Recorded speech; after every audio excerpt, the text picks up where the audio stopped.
ঘূর্ণিঝড় রিমালের প্রভাবে ভোর থেকে রাজধানীতেও বৃষ্টি হচ্ছে। বিভিন্ন এলাকায় দেখা দিয়েছে জলাবদ্ধতা।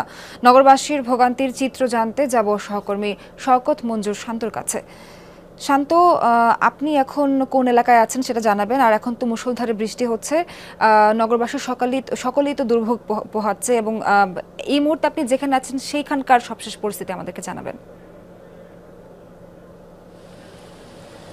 নাবিলা, এই মুহূর্তে যে এখানে যে মানুষজন আসা যাওয়া করেন তারা কিন্তু সবাই কর্মব্যস্ত এবং বিভিন্ন কারণেই তাদেরকে যাতায়াত করতে হচ্ছে। কিন্তু এখানে এসে যে চিত্রটি চোখে পড়ছে সেটি হচ্ছে যে এক তো দমকা হাওয়া রয়েছে, তার সাথে ঝুম বৃষ্টি। এতে কিন্তু আসলে সাধারণ মানুষের যাতায়াতের যে একটা অসুবিধা সেটি কিন্তু আমরা দেখতে পাচ্ছি। বিশেষ করে বাসে ওঠার ক্ষেত্রে অনেকের হাতে ছাতি না থাকার কারণে তাদের কিন্তু ভিজে যেতে হচ্ছে। আবার দমকা হওয়ার কারণে অনেকে ছাতা আসলে নিজের সাথে রাখতেও পারছেন না, বাতাসের তোড়ে আসলে ছাতা উল্টে যাচ্ছে বা হাতছাড়া হয়ে যাচ্ছে।